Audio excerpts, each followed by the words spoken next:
Good evening, all. My name is Lorraine Copes, and I am the founder of Be Inclusive Hospitality. And I'm absolutely delighted to bring back Thursday Night Takeaway, which, for those of you who joined the community and joined our journey back in 2020, you would know that this was a weekly live interview series where I spoke with founders, leaders across the sector, across hospitality and food and drink specifically. And this year, after a very long hiatus of 2 years, it will make a return. And instead of it being a live interview, it will be pre recorded. And also, it will be a bi weekly interview. And so I am joined today by a wonderful guest who I'm going to hand over to introduce herself. And we'll get started. Oh, Hi, thanks. Ravinder. Hello, thanks for having me. So, my name's Ravinder Thanks for Bhogal, joining. and I am the founder of Jikoni. I'm a journalist and a chef. Yeah, and a very proud co-founder of Jikoni. Super, thank you. And tell me, how long have you been in the industry? What's that journey been? So, I've had a restaurant now for 6 years, but my Yeah, journey started really long before that. So I started off with a bit of luck, and I hate saying that as a woman because it does come with hard work as well. But I basically won a televised cookery competition. And that was my first footing into the industry, really. But I started out really writing about food, doing food television. And then I think my calling was restaurants. And my destiny sort of came knocking at my door in right. 2016 when I opened my restaurant. Yeah. Okay, right. And you say it was your calling. Why do you describe it as a calling, your restaurant? Because I think I had always subconsciously dreamt about cooking for people. It was something that I really enjoyed. I grew up in Kenya. I left very abruptly when I was 7 and came to a very urban, very ugly part of sort of Southeast London borders, Kent. Um, Okay. Having been used to these sort of colossal skies and tropical gardens and all of Mm, that and beautiful sunshine, to suddenly find myself in a very grey urban area, living above a shop was, a real shock to the system. um, mm, and I think food was the thing that made me feel connected to home, or the idea of mm. security. I think that's what immigrants hold on to. We hold on to those things that are precious to us, the things that we ache for. And I think food is one of those really powerful things. And so, I often found myself in the kitchen, often not out of choice. I grew up in a community where women are told you must learn to cook. If Yeah, you're going to marry well, all of yeah, that sort of stuff. I had a very traditional upbringing in that sense. So I yeah, just had to get into the kitchen and help my mother cook. And then I found a sort of peace in the kitchen. And there yeah. was this sort of, uprooting of life, which felt very hectic a lot of the time. Mm, But my time in the kitchen felt very structured. It felt very safe. It felt okay. like I was connecting to home, to my grandmother, to all those people we'd left behind that who were so precious to me. Yeah, And then, I studied English and I started working as a journalist. And I was that sort of person who was always bringing in food. And, on a fashion right. magazine, everyone's idea of a diet disaster was me. And so, when I entered this competition, it wasn't really that I'd set out to sort of think, okay, I'm going to win this and then I'm going to open a restaurant. No, but I just feel that I'd subconsciously thought about it so much Right, that I almost attracted it. right. And yeah, and that's kind of really what I believe. I grew up, even when I was Mm, about 18, I was working at Selfridges. I had a Saturday job at Selfridges on the beauty yeah, counter, and I remember buying Nigella Lawson's how to be a okay. domestic nurse, and reading that, and sort of, it was like someone had let light and air in. I suddenly, like, this Mm, idea of inspiration hit. And I think having come from a community where women were often sort of, they seem to join this cult of domestic, Yep. domesticity, Yeah. and it was thankless work. And the idea, watching people like Nigella, watching people like Mother Jaffrey, who I could see myself in, someone who looked like Mm. me, was Yeah. incredibly inspiring. And I just thought, this is incredible that actually women can be sort of put on a pedestal for what they're doing, Yeah. for these skills that are often unnoticed, Yeah. unthanked. Yeah. Um, they can tell their stories through this. And Yeah. I think even now, that's what gives me the greatest sense of pride, is that I am representing Mm. a line of very marginalized women and their work and Mm. the fore. That gives me so much joy. Oh, nice. Oh, that sounds, it's amazing. And it is really beautiful. And so 6 years ago, opened your restaurant. What was the biggest surprise or not? Oh my God. Well, I think the amount of people that kind of told me, "Are you serious? Are you really doing this? Have you thought this Yeah. through? This is not Yeah. going to be easy." I mean, until you're living it, you never quite understand just how much of you it takes, how Yeah. all-consuming it is, how tough Yeah. it is, how much you have to sacrifice, so much of yourself, so much of your personal life. Um, it was incredibly, incredibly hard. I mean, I'm not going to lie. Yeah. I think the Yeah. trauma of the first 2 years of opening the business is still with me. It Really? easy. Yeah, it wasn't easy. Yeah. But I think slowly you settle in. It's like finding a new home. It's like almost moving country again. This is a Yeah. new Yeah. territory that you haven't Yeah. crossed before, a new landscape. And as you start to settle and feel at home within that Yeah. space, restaurant Yeah. space, Yeah. then you know then it becomes easier. And I think for me, a huge part of that, and it was a huge learning curve for me, having never hired, fired, done any of those things, Yeah.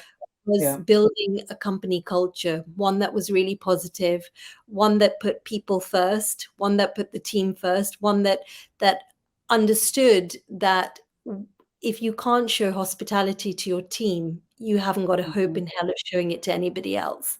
And that Yeah. is still what we lead with today. Wow. And was there a hard lesson to be had to get you to that place? Or was that something you realized very early in simply because of, the nature of hospitality and the dependency on a great team? Yeah, I mean, I think I was definitely burnt. I think initially, you you're just hiring people because you need Yeah. people. Yeah. It really is about understanding that eventually. And I think this has become a really big lesson from us, and it's not a new thing. Yeah. It's that you you should hire for emotional skills above anything, because Mm, technical skills you can teach, but absolutely. actually, if that person that you're sitting across an interview table from isn't optimistic, isn't kind, isn't passionate, hasn't got great work ethic, all those things matter more to me than Yeah. technical skills, because Yeah. technical skills we can teach, we can Yeah. support that. But it, Yeah. it really is about having people who are self-aware, who are kind, optimistic. All those things really matter. Super. And I totally agree. And I think that the broader hospitality sector has, as many other sectors have, I think since the pandemic, and coming out the back of that and recognizing, I think the importance of a great team is understood more than ever before, right? And a healthy company culture and how you treat your workers and your people, Yeah. is so crucial to the success of businesses within the Yeah. industry. And And so, oh, I'm sorry. sorry, I was just going to say that I'm Mm, incredibly proud to have some very long-standing members of do team. you? And Yeah, over the pandemic, we didn't get rid of anyone. We held on to everyone, right. which I think has made us stronger as a team. Yes, I can imagine. To weather, I don't. I think it's understatement to call it a storm, to be honest, but to weather that extremely difficult period.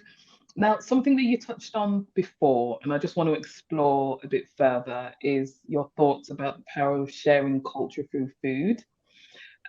It's something that you touched on. It's why I love hospitality, actually, because often, irrespective of often the restaurateur's background, and you see this a lot in small and medium-sized businesses, irrespective of their background, there's often a love for their culture and food that ultimately brings them to hospitality, right?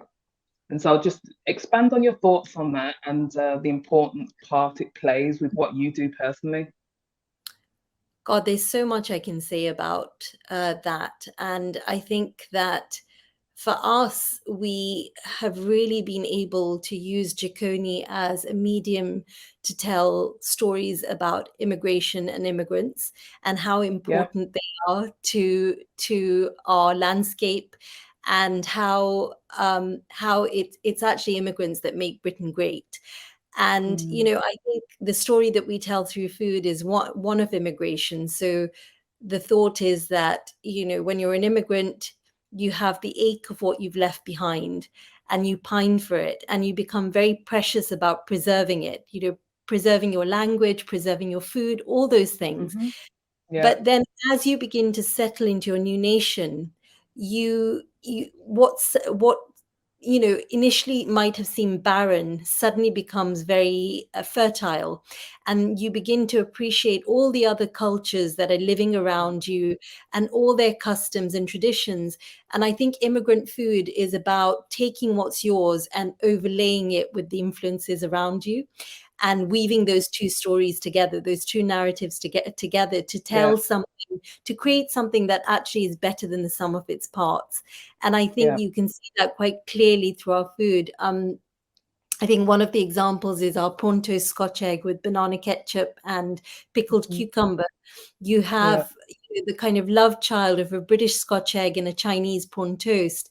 And Yeah. actually, the statement we're making is that when you bring those two things together, when those cultures collide, they actually create something that we believe is better than the sum of its parts. So it's a real pleasure to tell those stories, and actually be quite political through our food. Yeah, yeah, without verbalizing it. Yeah, no, it's really, really, really clever. And thank you. And so, sorry, we're going back again in terms of sort of the journey into hospitality. And you mentioned the first 2 years were incredibly tough. If you could use one singular word to describe your journey in hospitality today, what single word would you choose? Could you fit it into a singular word? I think it's very difficult to just use a single word. Yeah, There are lots of yeah, adjectives I can use, but yeah. I think I don't want to be negative. So I'd say Mm, expansive, or broad. mm, I think I've really broadened my horizons, stretched my brain to limits where I just didn't think were possible.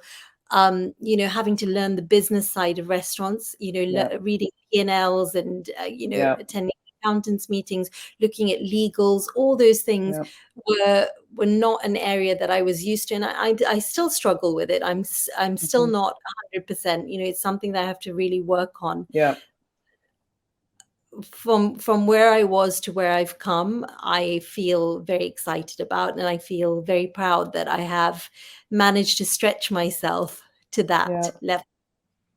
yeah. Brilliant. And I think it's really important to recognize those other parts of hospitality as well. And I often talk about this because, my background in hospitality has been procurement and supply chain for the past 20 years. And a week never went by where I would either go to an event or networking, and I'd tell people what I do within hospitality. And people never believed the role existed within hospitality. When people think hospitality, they often think chef, front of house, GM. But there's Mhm. obviously a huge number of functions required to make that business happen right, from Exactly. numbers to marketing, to how you buy your goods, to supply chain, how the products move from A to B. And I don't know what your thoughts are just in terms of the reputation of hospitality, but I've always felt that as an industry, there's an opportunity to do a real PR job around the extensive number of different types of opportunities that exist within this sector outside of working within the actual operation itself. Yeah, absolutely. Mm, There is just so much, and I think it's just continuing to grow. I mean, we've just started working, for example, for the first time ever with a social media manager, which we'd never done before. But yeah, the world of hospitality just continues to grow and change. You know, events is such a big part as well. yeah, We're looking for someone now to start, because we've grown now as a business. yeah. So we've come to that point where we want to hire people who are looking for, business development roles, events roles, that sort of thing. So yeah, there Mm, is so much more to a restaurant than just being in the kitchen or pouring wine. right. Okay. Yeah, absolutely, absolutely. And again, sort of reflecting on sort of the past sort of 2 to 3 years that we've had, which have been, extremely turbulent in many ways. And when you think forward, what do you think might or needs to change within the hospitality sector to future-proof it? I think that we need to invest in the next generation. I think that is a Mhm. huge part of what we need to do. Mm, But I think that the industry needs to professionalize in yeah, general. yeah, I've come from outside the industry, and when, for example, teaching in my kitchen, I used to be shocked that no one had a notepad and a pen. I mean, yeah, how are you supposed to store it all up in there? I yeah, walk around giving 15 instructions a day, or changing my mind about something, or something comes up, and if I don't write it down, I will have no recollection. You just yeah, can't. There's so much going on in a kitchen. Everything is such a live situation. yeah. And I feel that that level of professionalism needs to be brought Mm, to the industry, where, just as you would if you were going to an office job, you'd write things yeah, down, yeah, email, all those kinds of things, proper communication, using spell check when you're presenting something to your team, all those things, they might seem like small things, but I think it filters down, into the entire absolutely. psyche of a team. Um, so I really think that colleges shouldn't just be teaching people skills of how to make a hollandaise or a mayonnaise, but those kind of Yeah, business skills. yeah, And I think, understanding the numbers is really important. We run quite an open accounting, open book system at our restaurant. So people yeah, can really, we're very transparent with our team about where the money is going, where the investment is right. going. Yeah, People really need to understand that sometimes just yeah, because you've had a really busy week, it doesn't necessarily translate to profit, because there are so yeah, many outgoings. Um, and I think when you are transparent with your team like that, there's a respect, because they understand what needs to be done to make the business absolutely. successful. Yeah, It's no, I you couldn't know agree more. I do see it. I don't, even as the owner of a business, I am in Hmm. it with them. I am not, there Mm, isn't a mindset of like owner versus employee. yeah, We're a company of people working yeah, together towards a similar goal. And I think the other thing that is important, I think, in restaurants and hospitality is the idea of purpose, yeah, having a purpose, working towards something that feels like it's not just about making money, and having a team who really engage with that. nice, nice. I couldn't agree more. I couldn't agree more. And I think, the first thing is on the transparency piece. When you give your teams transparency, they understand how their part in the puzzle makes an impact and makes a change, right? And that connects right back to the purpose piece, um, which is brilliant. And so, thinking forward, then, Ravinder, what about the future most excites you Oh, I about think within hospitality? I mean, yeah, I think a few things. I think like the next Mm, generation of chefs, I think what we put into the next generation is really important because I think we've come mm, through uh, we're in a transition period at the moment. We've yeah, gone from kitchens who were military, where hours were ridiculous, unacceptable, yeah, treatment of chefs, bullying, harassment, all those yeah, things, to where actually now people are beginning to find their voices and say this isn't acceptable. This is a more sustainable way for me to work. yeah. I think that that is changing. That is going to change. It has to change. There's no two ways about it. It just has to change. So I'm excited about that. I'm excited about more ethical kitchens who, you know, are taking care of their teams. That sort of thing, I think it has to happen. What else am I excited about? I think another thing I'm excited about is sort of sustainability and how Yeah, important that's becoming. It's so necessary. We have now, this is our second year being the first independent restaurant that's carbon neutral. We've had to work very hard to yeah, do that. But I think that it is important and necessary, and to see more and more restaurants doing it is very exciting. Um, yeah, I sounds think like a those are the lot. You're excited about a lot. I'm excited about a lot. Food, always Yeah, excited about food, new suppliers, yeah, um, new wines, all those yeah, things, all the creative things I'm always very excited about. New projects. We just did Freeze yeah. this year, which was very Oh exciting. yes, A huge success. I mean, yeah. absolute mayhem and kind Can of bigger imagine. than anything we've done before. We Yeah. did, I think, 450 covers on the first day, which was I've Oh never done anything wow. insane in my So, life.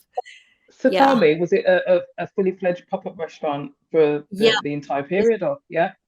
it was, for 5 days, fully fledged pop-up restaurant.